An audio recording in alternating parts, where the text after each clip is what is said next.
오늘 본문 시편 23편의 말씀을 통해서 함께 은혜를 나누려고 합니다. 너무나 잘 알고 있는 말씀이어서 다시 봉독을 한다고 해도 사실 잘 알고 있다는 것은 잘 알고 있기 때문에 때로는 은혜를 놓치는 그런 경우가 너무나 많이 있죠. 우리가 신앙생활을 함께 한 교회에서 10년, 20년, 30년 하다 보면 상대방에 대해서 내가 잘 알고 있다고 생각했는데 그래서 그의 마음을 헤아려 주지 못하고 오히려 무게가 더 실려지는 그런 경우도 있어요.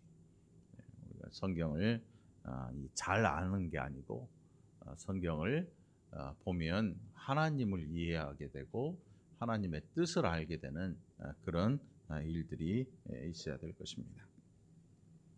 23편은 다윗의 시라고 기록이 되어 있습니다. 그래서 41장까지 41편까지 다윗의 시가 기록이 되어 있습니다. 또 그 뒤에도 다윗의 시가 있는데 다윗의 시를 이렇게 한데 묶어서 놔둔 시편을 우리가 보고 있는데 오늘 23편도 역시 다윗의 시라 그렇게 기록을 하고 있습니다. 우리가 다윗의 인생을 잘 압니다. 그가 얼마나 억울하게 고생을 했는지, 그가 얼마나 위험에 빠져 있었던지, 또 그가 얼마나 큰 또 권세를 잡았을 때 얼마나 허망하게 무너지는지. 사람이라고 하는 게 그런 것 같습니다. 오늘 본문 속에서는 이제 다윗이 그가 만났던 하나님에 대한 고백을 합니다. 여호와는 나의 목자시니 내게 부족함이 없다. 이게 우리들도 이런 고백을 하긴 하지요. 여호와는 나의 목자시니 전의 성경에서는 내가 부족함이 없다. 내게 부족함이 없다. 우리말로는 많이 큰 차이를 느끼지 못하겠는데 아무튼 다윗의 고백은 우리가 지금 보고 있는 성경에서는 내게 부족함이 없다 이렇게 고백을 하고 있습니다. 내게 부족함이 없다. 누구라도 하나님에 대한 고백을 할 것입니다. 하나님은 나를 치료하신 하나님입니다. 나를 인도하시는 하나님입니다. 어둠 속에서 나에게 빛을 주신 하나님이십니다. 내가 용서받지 못할 때 용서하신 하나님입니다.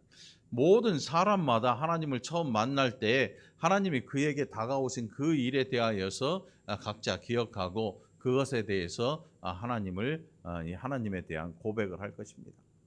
어떤 사람은 내가 죽을 병에 걸려 있을 때 하나님이 나를 치료하셨습니다.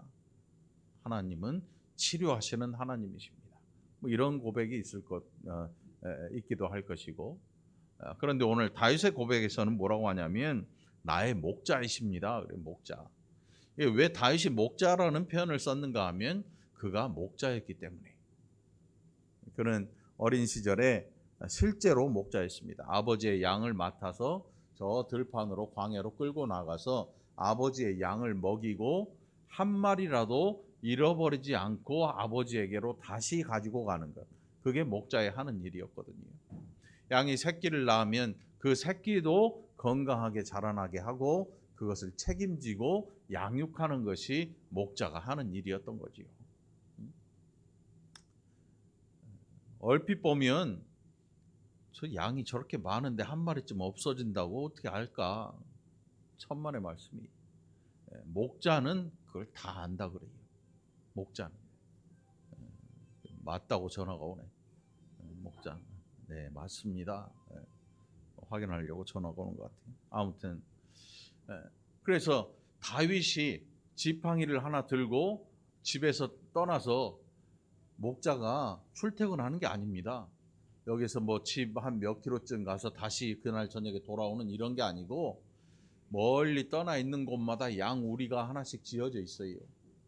그래서 거기까지 양을 이끌고 가서 그 다음 행선지로 또 향해서 아마 집으로 돌아오는 길이 3일 거리도 있고 4일 걸릴 때도 있고 아니면 더 오래 걸릴 수도 있는.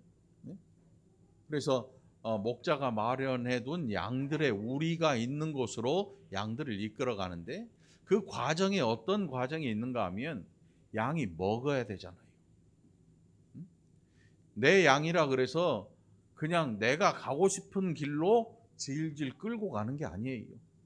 목자는 맨 앞장서서 이렇게 가서 자기가 가고 싶은 길을 가는 것 같은데, 목자는 뭘 찾고 있는가 하면 양들이 어디에서 풍성하게 꼴을 먹고 양들이 쉴 수 있는 자리가 어디인가를 목자는 너무나 잘 알고 있습니다.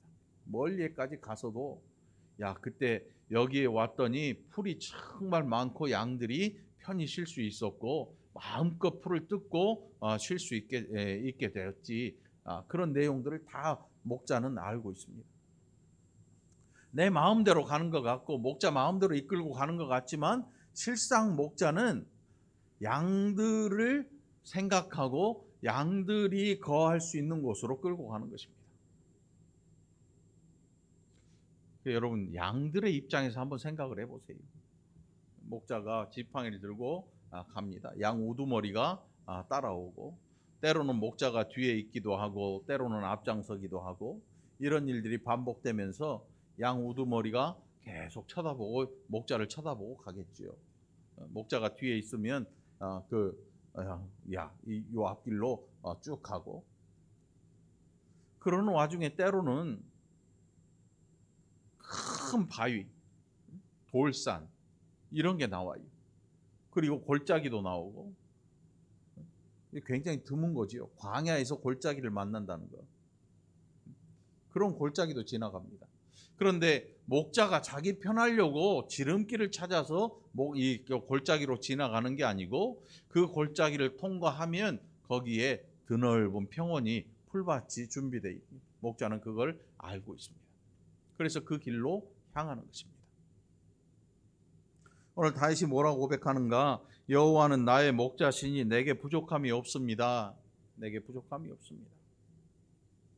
자신이 양을 이끌고 양들을 위해서, 양들을 풀밭에 이끌기 위해서 갔던 그 모든 것들은 나를 위한 게 아니고 양들을 위한 거였는데, 하나님께서 그를 이끌어 가신 그 손길을 목자에 비유해서 그렇게 이야기를 하면서, 양들이 부족함 없이 풀을 먹고 거기에서 드러누워 쉬고 그렇게 했던 일련의 모든 일들을 자기 자신이 이제는 양이 되어서 부족함이 없는 목자의 인도를 받고 있는 부족함 없는 양으로 자신을 표현하고 있습니다. 우리도 마찬가지죠. 그럼 말로만 주여 은혜에 감사합니다, 말로만 하는 분들도 있어요. 사실은 말로만. 그 삶을 들여다보면 이게 감사인지 아닌지 분간도 안 가고, 때로는 오히려 하나님 앞에 하나님의 얼굴에 먹칠을 할 정도로 이상하게 사는 그런 분들도 많이 있습니다. 입으로는 감사하지요. 입으로는 은혜에 감사하고.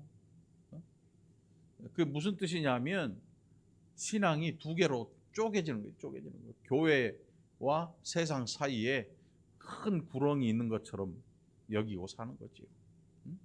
교회는 하나님의 은혜를 받는 것이고, 세상은 내가 힘내서 내가 마음껏 살아도 되는 그런 세상인 줄 알고 사는 거예요. 그렇게 신앙이 이원화되면 안 되는 거예요. 안 되는 거죠. 다윗에게 있어서 하나님은 그가 양 우리 안에 있을 때나 풀밭에 있을 때나 사망의 음침한 골짜기에 있을 때나 그 어느 때나 하나님은 그에게 그를 위한 목자였던 거예요. 그래서 다윗이 내게 부족함이 없다 이렇게 고백을 하는 거죠. 사람마다 하나님의 은혜를 고백합니다. 나는 젊었을 때 은혜를 받아서 이러이러한 일로 내가 정말 어려움에 빠졌는데 하나님께서 나를 이끄셔서 오늘 여기까지 이르게 하셨습니다. 나는 이 하나님의 은혜를 일평생 잊을 수가 없습니다. 눈물을 흘려 또 이야기하기도 하고, 어떤 분은 병 때문에, 어떤 분은 사업이 망했는데 어떤 이유로 그 사업이 다시 일으켜지고, 어떤 분은 건강을 다 잃어버렸는데 하나님께서 치료하시고, 의사는 죽는다고 했는데 갑자기 병이 싹 나와버리는 그런 은혜를 받기도 하고, 뭐 사람마다 각자 여러 가지 은혜가 있습니다. 여러 가지 방법으로 하나님께서 그들을 인도하셨습니다. 그리고 인도하고 계시는 거죠. 사람마다 고백이 다를 것 같은데, 그런데 그 고백을 모두 다 합쳐놔 보면 오늘 우리는 다윗처럼 고백할 수밖에 없는 거예요. 하나님이 나를 이끄셨습니다. 나의 목자가 되셨는데 나는 그 안에서 그 어떠한 부족함도 느끼지 못하고, 부족함이라고 느끼고 갔었는데 가서 보니까 그것은 부족함이 아니라 나를 위한 여정이었습니다. 이렇게 고백할 수밖에 없는 것입니다. 목자가 양을 이끌고 가는 그 길은 평평한 좋은 길만이 아닙니다. 때로는 돌짝밭도 있고 때로는 골짜기도 있고 아주 위험해 보이는 그런 장소를 지나야만 그 풀밭에 갈 수 있기 때문에 양을 그리로 이끌고 가는데, 목자가 그냥 골짜기, 험한 골짜기를 지나가면서 양 한두 마리쯤 잃어버릴 거라고 생각하면 큰 오산입니다. 양이 누구의 것이냐의 문제예요, 여러분. 양이 누구의 것이냐. 여러분 누구의 것입니까? 네? 여러분 자신의 것 아닙니까?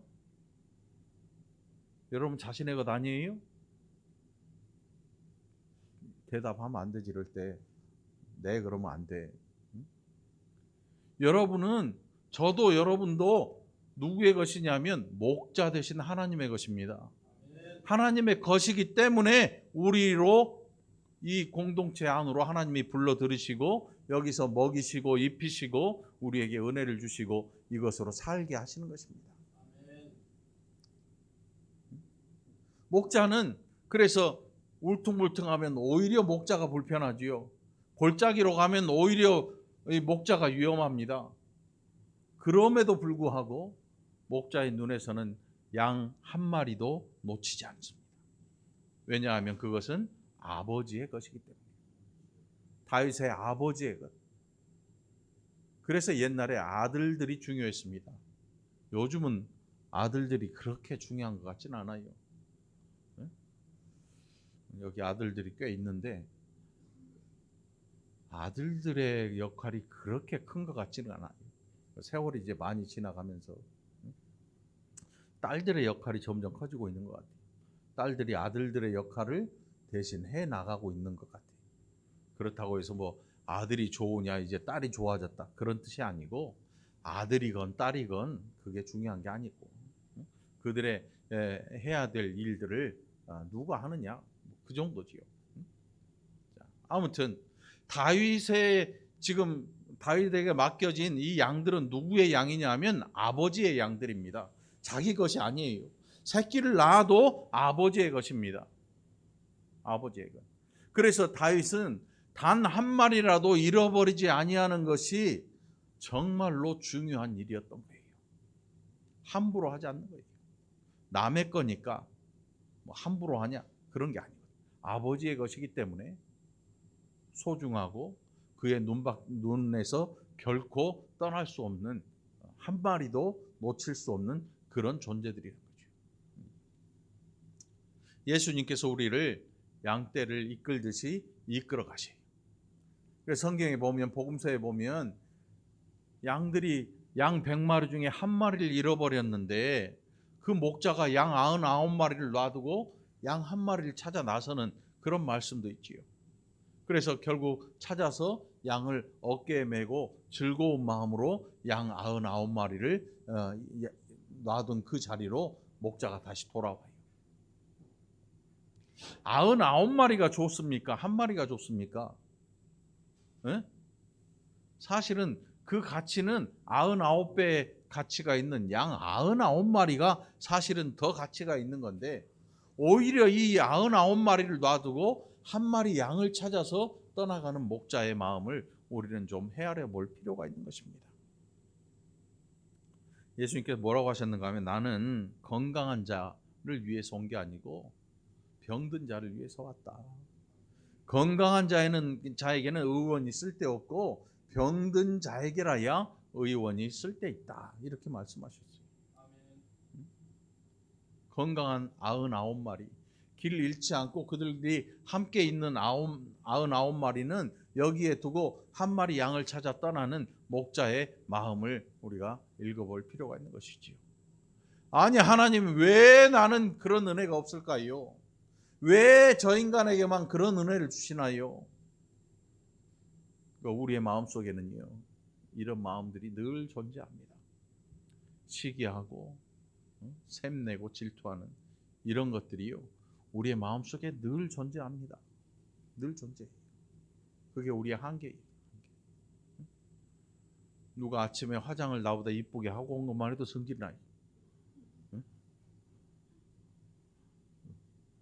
웃지 마. 범인 될 수도 있어. 진짜 해요. 남자들도요, 나보다 더 남자답고 누군가의 시선을 한 번 더 받는 그것에 뿔따구가 날 수도 있어요. 성질 날 수도 있어요. 나도 한때는 근육이 울룩불룩했고, 나도 한때는 뭐 장단지가 허벅지만큼 굵었고, 그런데 이제는 그게 배로 와가지고 뭐 이런, 사람이라는 게 시기하고 질투하는 게 어쩌면 가지고, 이 아담의 타락 이후에 당연히 가지고 있는 그런 성품일 수 있습니다. 그런데 중요한 건 뭐냐면 그것을 극복해 내야 되는 거예요. 어디서? 그리스도 예수 안에서. 예수 안에서 그걸 극복해 내야 되는 거예요. 그래서 다윗이 뭐라고 하냐면, 여호와는 나의 목자이십니다. 그런데 나는 그 일로 말미암아 부족함이 없습니다. 이렇게 고백을 하는 거예요. 우리가 볼 때 어떤 사람 은혜 이야기를 합니다. 그런데 말이죠, 하나님이 요거만 해결해 주시면 살 것 같아요. 그러니까 뭔가 여태 잘해 주셨는데 한구탱이가 비어 있는 거예요. 요것만 해결되면요, 하나님이 다 해주실 거예요. 요것만. 우리 박규성 장로님은요, 최권사님이 너무나 좋대요. 너무나 좋대요. 그러면서 뒤에 말씀이 중요해요. 다 좋을 수는 없고 두세 가지는 부족하지만, 농담하시는 거지. 농담하시는 거지. 우리가 하나님을 이야기할 때 다윗처럼 나는 부족함이 없습니다, 이렇게 고백할 수 있을까? 여러분, 억지로 고백하라고 안 합니다. 믿습니까? 그럼 뭐라 그래요? 믿습니다 그래요. 안 믿어줘도 믿습니까? 그러면 뭐라 그래요? 믿습니다. 시옷 발음을 세게 해야 돼요. 믿습니다. 이렇게. 안 돼요. 안 믿어지는 걸, 그렇게 안 여겨지는 걸. 그런데 다윗이라는 이 사람은 그냥 넉넉하게 고백을 합니다. 나 목자이신 하나님 때문에, 여호와가 나의 목자이셔서 나는 부족함이 없습니다, 이렇게 고백을 해요. 이게 무슨 뜻이냐면 상대적인 비교를 하지 않는 거예요. 우리는 언제 행복합니까? 언제 뿌듯합니까? 내 새끼가 다른 새끼보다 좀 나을 때 뿌듯합니다. 이놈보다 나으면 가서 자랑할 수 있잖아요. 그 노인정이라는 데를 요즘 뭐라 그래요? 노인정이라고 안 하지요. 아무튼 거기에 가서 자랑할 수 없으면 시들시들 가다가 안 가요. 자랑할 게 없으면. 가면 이놈보다 나은 내 새끼를 올려요. 그런데 내 새끼보다 센 사람이 오면 이쪽만 보고 있지 이쪽 안 봐요. 왜? 짜증나잖아. 비교급 인생이 되는 거지. 비교하니까 부족해 보이는 것이고, 비교하니까 뭔가 덜 가진 것 같고, 비교하니까 이거 나한테 덜 주신 거 아닌가 생각이 들어요. 다윗의 인생에는 비교급이 없었습니다, 여러분. 다윗이 누구와 자기를 비교하겠습니까? 사울이죠, 사울과 비교할 수밖에 없습니다. 하나님, 나는 골리앗을 물리쳤어요. 그런데 왜 이 시간에 나는 쫓기고 있고 저 사울은 그 골리앗 죽은 것 때문에 전쟁에 승리하고 왕으로 칭송을 받는데 나는 그 왕에게 왜 쫓겨다녀야 됩니까? 이거 두 개 비교할 때 나는 말이 되지 않는 거 아닙니까? 이렇게 얘기를 해요. 이렇게 얘기할 수 있어요. 그런데 다윗의 인생을 쭉 보면 그게 없어요. 그게 없고, 그럼 뭐냐면 사울이 쫓아갈 때 다윗이 한 일이 뭐예요? 사울이 다윗을 죽이려고 창을 몇 번 집어던졌습니다. 그 창을 다 피해요. 그리고 다윗이 어떤 일을 하냐면 도망갑니다. 도망 다녀요. 응? 여러분 한번 생각해 보세요. 여러분 도망 다니면 기분 좋을 것 같아요? 도망 다닌다고 생각을 해봐요. 어떤 사람이 나를 지목해서 막 군사들을 풀어서 나를 죽이라고 명령하고 소식만 내 이름이 어디 있다라고 들리면 거기에 즉시로 출동해서 잡으러 오는 거예요. 제가 장담하는데 한 달 잠 못 자다 죽을 거예요. 잠 못 자고 죽어요. 불안하고 두려워서 잠 못 자고 죽어요. 그렇게 인생이 끝날 거예요. 그런데 다윗이 시편을 쭉 살펴보면 뭐라고 고백하냐면 나 바위 틈에 있는데 나 머리만 대면 잡니다. 머리만 대면 자요. 오히려 잠 못 자는 사람은 누구냐면 사울이에요. 사울. 응? 사울은 잠을 못 자요. 다윗 못 죽여서 안달이 나고 정신적으로 완전히 멘탈이 나가가지고 잠도 못 자고 막 헛소리를 뻥뻥 해대고, 응? 정신적으로 엄청난 막 이 회오리 바람이 부는 거예요. 그런데 다윗은 나 10,000명이 나를 둘러치려 해도 나는 두렵지 않습니다. 이렇게 고백을 해요. 그 이유가 뭐겠습니까? 다윗의 인생에는 비교가 없어요. 너와 내가 뭐가 다르냐? 뭐가 너보다 내가 뭘 많이 가졌느냐? 이게 없어요. 그러면 다윗에게 뭐가 있냐? 가진 거 별로 없어요. 따라오는 사람들 그렇게 싹 막 잘난 사람들도 아니고요. 응? 사울 밑에서 적응이 안 돼가지고 떠나온 사람들. 갈 데가 없어서 다윗에게로 오는 거지. 그런 사람들과 함께 도망가는 거예요. 그 다윗이 뭘 가장 열심히 했냐면 도망가는 일을 열심히 했습니다. 도망가는 일. 여러분 도망가면 어때요? 어디 가서 도망 다녔다 그러면 창피하잖아요. 그런데 다윗은요, 그 도망 다니는 일도 은혜로 여기고 다녀요.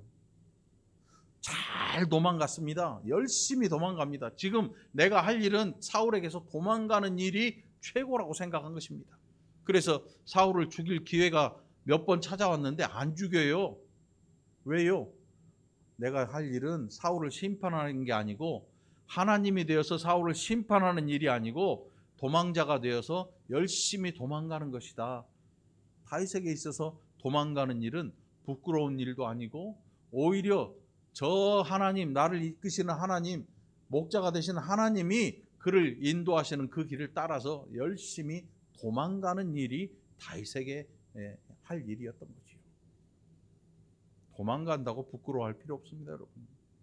세상에서 좀 실패하고 세상에서 좀 멀리 떨어지고 사람들의 눈에서 좀 벗어나고 건강이 많이 약해지고 뭐 이거저거 사업도 잘 됐다가 안 됐다가 뭐 그럴 수도 있고요.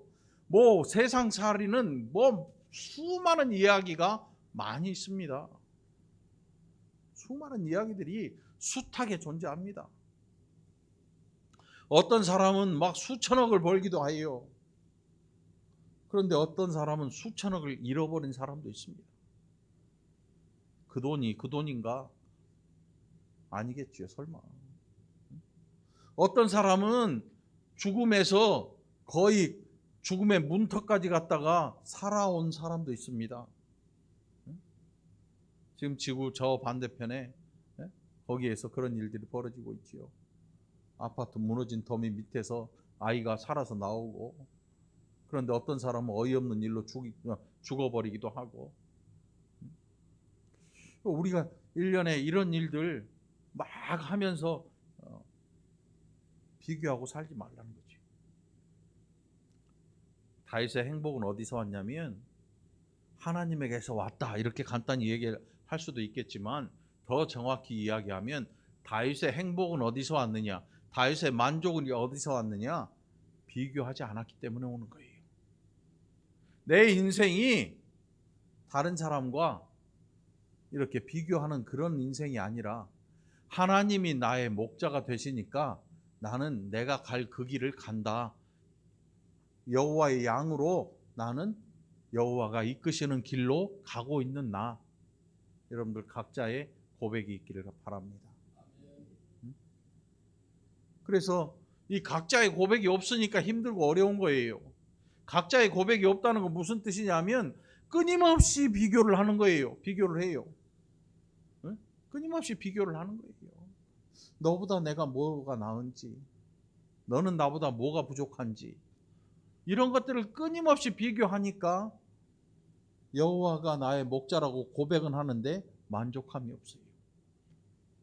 늘 부족해요. 그런데 다윗은 아무것도 없습니다. 나라를 구했어요. 나라를. 골리앗을 때려잡아서 나라를 구했단 말이에요. 다 도망가는데 요만한 아이가 나와서 맨몸으로 물맷돌하고 물맷 들고 나가서 휘ging 돌려서 골리앗 이마에 정통으로 박아 넣어서 골리앗을 쳐 죽이고 골리앗 목을 잘라버리고 나라를 구했단 말이에요. 전쟁에서 대승하도록. 그런데 지금 도망쳐요. 그런데 지금 도망쳐. 여러분, 이 정도 되면 사람이 폐인됩니다. 폐인. 사람이 폐인이 돼요. 무슨 뜻이냐면 자기가 했던 일과 지금의 형편을 비교하다가 아유, 이놈의 세상 살아서 뭐하냐, 이런 것도 안 알아주는 이 세상, 그러면서 원망하기 시작하고요. 자기 자신의 인생을 저 나락으로 스스로 밀어버려요. 스스로 밀어버려요. 그러니까 이렇게 높은 데 있다가 확 떨어지면요, 사람이 그 자체를 견디지 못합니다. 그래서 어떻습니까? 자기 스스로 자기 목숨을 해하기도 하고 술이나 마약이나 이런 걸로 자기 인생을 다 황폐화시켜버리고 결국은 저 구렁텅이로 스스로 굴러 떨어지는 거죠. 다윗이 떨어진 그 자리는 구렁텅이가 아니었습니다. 다윗이 어디에 있든지 여호와는 그의 목자이셨기 때문에. 여러분, 형편 따라 살지 마십시오. 형편 따라서 신앙 고백하지 마십시오. 여러분의 신앙 고백이 늘 일정하기를 바랍니다. 뭐라고 일정하냐?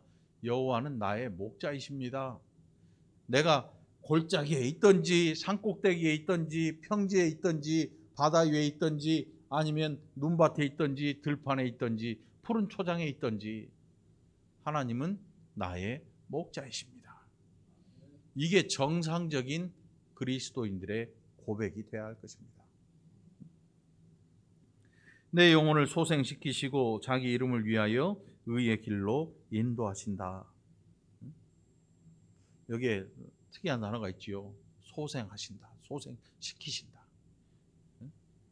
소생시킨다. 이 말은 뭐냐면 숨이 멈춰버린 사람 막 인공호흡 하잖아요. 갑자기 심장이 확 멈춰서 길에서 그냥 나무 엎어지듯이 푹 쓰러지는 분들이 있어요.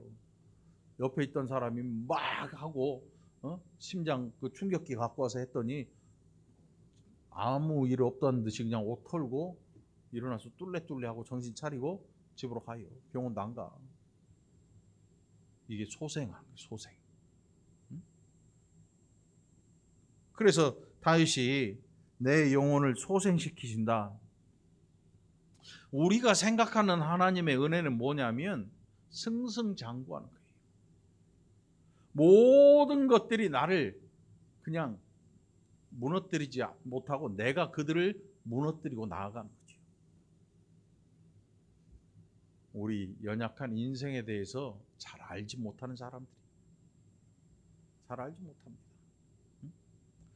우리 모든 인생들은요, 너무나 연약해서요, 우리 눈앞에 단 10초 앞도 내다보지 못합니다.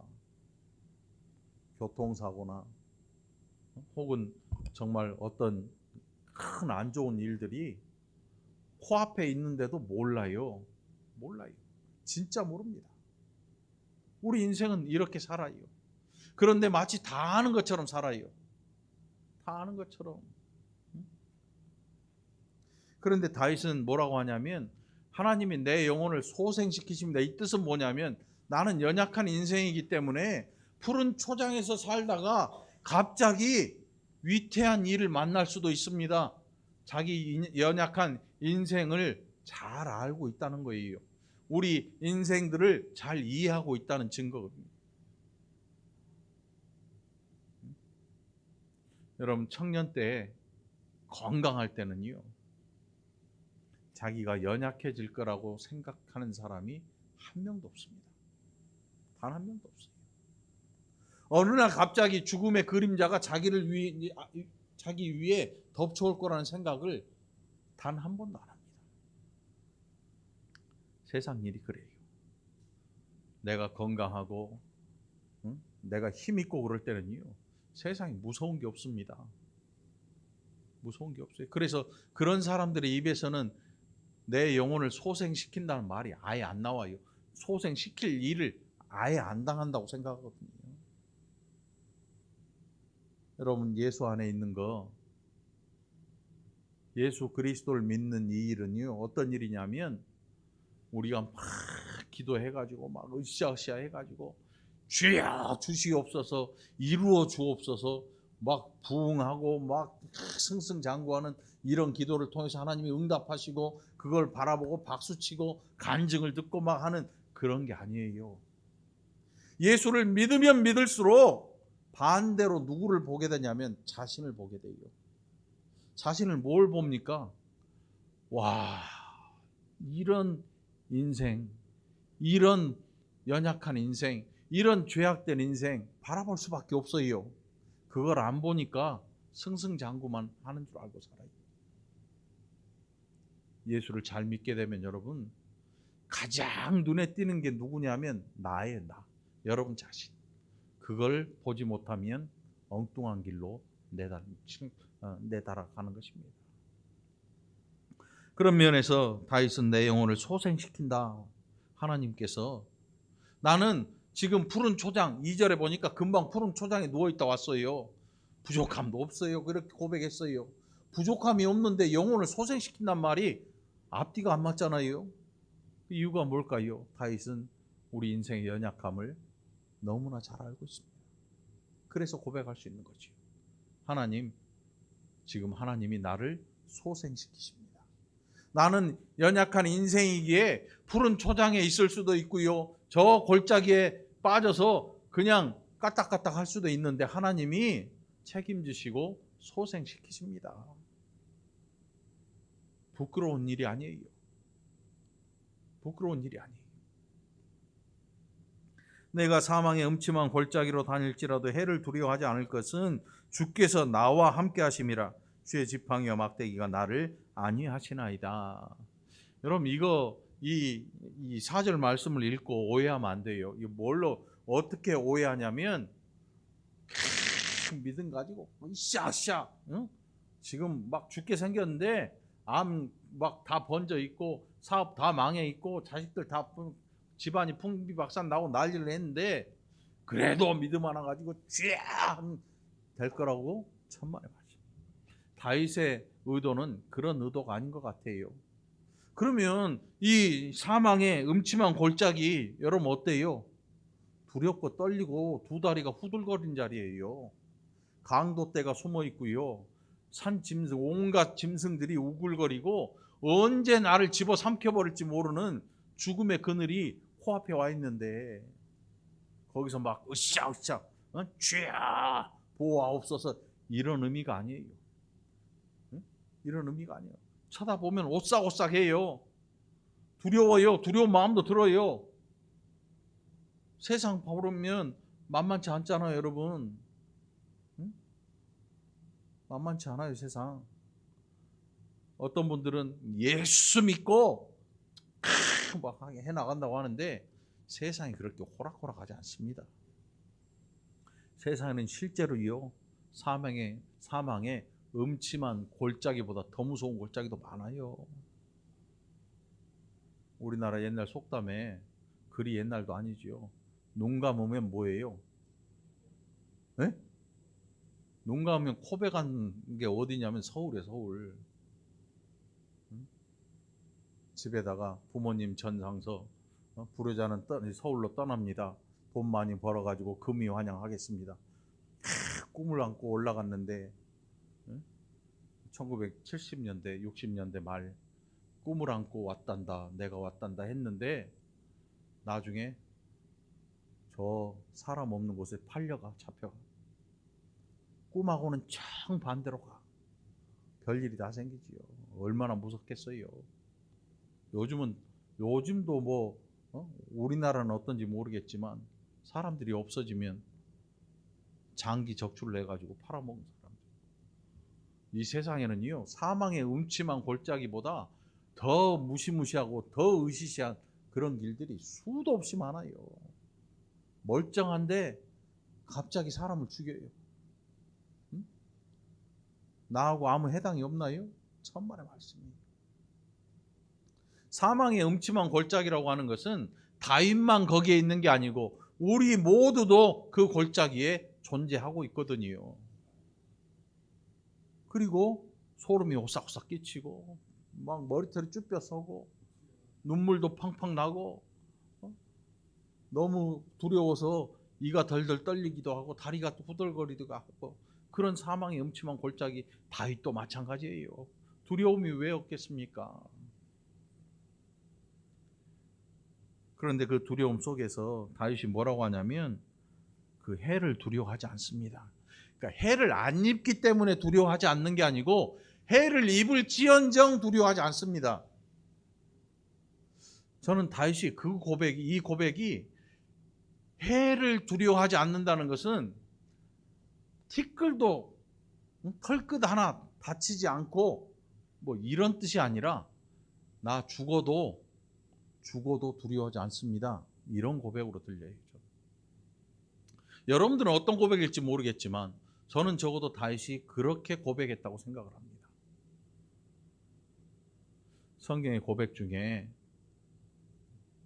우리를 다시금 성경을 향해서 고개를 돌리게 하는 고백이 있습니다.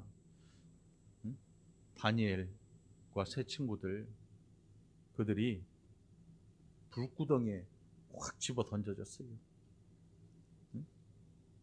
불구덩이에 집어 던져졌어요. 야, 절해. 저 신상한테 절만 하면 내가 살려줄게. 우리가 저 불구덩이 들어가도 하나님이 우리를 구해 주실 겁니다. 여기까지는 그냥 막 할렐루야 할렐루야잖아요. 그런데 그 뒤에 고백을 우리는 자세히 봐야 돼요. 그 사람들이 뭐라 그럽니까? 그렇게 안 하셔도요, 나는 하나님 배신 안 합니다. 무슨 뜻이냐면 지금 육신을 가지고 살고 있는 이 땅의 삶이 다라고 생각하는 사람들은요, 신상한테 절해요. 왜 안 하겠어요? 지금이 중요한데. 그런데 이 사람들은 신상한테 절해가지고 육신의 삶이 다시금 호전되고 좋아지는 그것보다 더 영원한 그 나라가 존재하고 하나님이 그것을 책임지신다는 사실을 신앙으로 고백하고 있는 거예요. 만일 다윗의 고백이 해를 입거나 두려워하지 않을 것은 티끌 털끝 하나도 안 다친다, 이런 고백이었다면 성경의 앞뒤가 좀 안 맞는 거잖아요. 앞뒤가 안 맞아요. 아니, 누구는 불 속에 들어가고 안 그렇게 해도 나는 하나님 좋아합니다, 이렇게 고백하는데 다윗은 털끝 하나 못 건드립니다, 나는 두렵지 않습니다, 이런 고백을 했다면 뭔가 좀 앞뒤가 안 맞아요. 해를 입거나 두려워하지 않을 것은, 여기서 해를 입는 게 그게 두려워하지 않는다는 게, 해를 안 입는다는 게 아니고 해를 입어도 하나님이 나를 구원하신다. 순교의 각오가 뭐겠습니까, 여러분? 사람이 다 죽으면 끝난다고 생각하잖아요. 죽으면 끝나지 않습니다. 죽으면 우리가 육신의 삶이 이 땅에서 육신의 장막이 무너지면 새로운 삶이 우리 앞에 펼쳐지는 거예요. 그리고 나중에 우리의 육신은 온전히 부활체로 이제 영혼과 결합하겠지요. 여러분, 신앙을 이 땅의 머리를 받고 다 이 땅에 모든 것이 있는 것처럼 여러분의 인생을 투자하지 마십시오. 다윗은 자기 인생을 이렇게 이 땅에다 투자한 사람이 아니었습니다. 하나님 나라에 투자하고 하나님 나라에 동록이 해야지 못할 그 나라에 자신의 주소를 갖다가 놨던 것입니다. 주의 지팡이와 막대기가 나를 안위하십니다. 주의 지팡이가 막대기는 뭐 늑대, 호랑이, 곰 이런 것들 물리치는데 쓰이는 뭐 무기고 이렇게 얘기를 하는데, 주의 지팡이와 막대기는 우리가 육신을 입고 사는 동안뿐만 아니라 죽어서 우리의 육신의 장막이 무너졌을 때 그때에도 우리의 영혼까지 책임지시는 하나님. 그래서 다윗이 내 영혼을 소생시키신다. 우리들의 영혼을 소생시키시는 하나님. 여러분에게 어려움이 있다면 이 고백도 해보시기 바랍니다. 의심이 든다면 하나님에게 좀 말해보시기 바랍니다. 하나님, 나는 사망의 음침한 골짜기에서 얻어 터지고 쥐어 터지고 죽을 길로 내몰리는데 나는 어떻게 해야 됩니까? 아마 하나님이 말씀하실 거예요. 내가 너의 영혼을 소생시킨다. 나는 여호와라. 내가 너를 이끌고 있어. 네가 이 땅에서 어떤 고난을 당해도 너는 내 거다. 내가 너를 구원하는 걸 실패하지 않을 거야. 너를 구원하기를 실패하지 않아. 주께서 내 원수의 목전에서 내게 상을 차려주시고 기름을 내 머리에 부으셨으니 내 잔이 넘치나이다. 여기 뭐 내 잔이 넘치나이다 영화도 있었잖아요. 그거보다 훨씬 더 강렬한 것 같아요. 다윗의 고백은요, 그거보다 훨씬 강렬합니다. 원수의 목전에서 상을 차려주신다. 원수가 지금 막 묶여가지고 이렇게 있는 게 아니고, 지금 당장이라도 칼날로 나를 후려쳐서 죽일 것 같은 그거 있는데, 하나님께서 밥상을 차려주시면서 그 원수가 그 여호와 앞에서 아무런 힘을 가질 수가 없는 거예요. 한번 생각을 해보세요. 원수가 무장 해제된 게 아니고 지금 당장 내가 밥 먹을 때라도 내 목을 휙 날려버릴 것 같은데, 하나님께서 그 밥상을 차려주시면서 원수를 꽉 손으로 눌러버리신 거예요. 손으로 꽉 눌러놔요. 원수는 이를 갈고 있습니다. 저거 언제라도 죽여버려야지 하고 이를 갈고 있는데, 하나님께서 이 원수를, 그 무장하고 있는 원수를 손으로 꽉 눌러버리신 거예요. 그리고 밥상을 차리고, 야, 먹고 힘내, 나와 함께 가자, 이렇게 말씀하시는 거죠. 내 평생의 선하심과 인자하심이 반드시 나를 따르리니 내가 여호와의 집에 영원히 살리로다. 여러분, 여호와의 집이 어디에 있습니까? 이 땅에 있지 않아요. 여호와의 집은 이 땅에 있지 않습니다. 그렇다고 눈에 보이는 저 하늘을 일컫는 게 아닙니다. 그럼에도 불구하고 하나님의 집은 존재합니다. 실존하는 나라가 있습니다. 하나님 나라, 천국이라고 불리는 하나님 나라가 실존해요. 눈에 안 보여서 탈입니다. 그러니까 사람들이 그거를 보려고 난리를 피는 거예요. 눈에 안 보입니다. 언제 보일까요? 그리스도께서 다시 오실 그날 우리의 눈에 보일 것입니다. 보여요. 안 보이니까 없다고 생각하는 사람들이 너무 많습니다. 안 보이니까. 다윗에게 여호와의 집은 이 땅의 삶이 아니었습니다. 자칫 오해하면요, 다윗이 나중에 왕 되니까 그게 여호와의 집인 줄 알고 생각하는데, 다윗에게 있어서 여호와의 집은 그리스도께서 다윗이 그리스도에 대해 이야기하잖아요, 시편에서. 예수님도 다윗에 대해 말씀하시잖아요. 다윗이 그리스도를 주로 하였은즉 어떻게 그리스도가 다윗의 자손이 되겠느냐, 이런 말씀하셨잖아요. 무슨 뜻이냐면, 이 땅에서 떵떵거리고 왕되고 성공하고 했다고 해서 그게 끝이 아니라는 거예요. 다윗에게 있어서 여호와의 집은 왕된 왕궁이 아니고 그 이후에 하나님께서 그를 인도하실 영원한 처소, 그곳이 바로 여호와의 집이었던 거지요. 여러분에게 여호와의 집 어디입니까? 그렇게 되길 바랍니다. 정말로 그렇게 고백할 수 있기를 바라고요. 그 고백 이후에 그렇게 살 수 있기를 바랍니다. 성공에 대해서 너무 집착하지 마십시오. 응? 성공에 대해서 제일 정말로 정말 듣고 있기 힘든 게 뭐냐면 예수 믿는 일을 성공하고 연결시키면요, 그럴듯해 보이지만 모든 사람이 그렇지 않습니다. 세상 사람이 다 성공하는 거 아니거든요. 실패하는 사람도 있습니다. 억울한 사람도 있고요, 눈물 흘리는 사람도 있고, 어떤 사람은 쾌재를 부르지만 어떤 사람은 쓰라린 눈물을 흘리는 사람도 있습니다. 요맘때가 되면 고3을 둔 엄마 아버지들이 그러지요. 그래서 여러분 요즘은 자녀가 어떻게 됐나 물어보지도 못해요. 스스로 말할 때까지. 학교 어떻게 됐어요? 물어보지도 못해요. 예? 기도원이 몇 터져버리지요. 터져나가요. 터져나가. 왜요?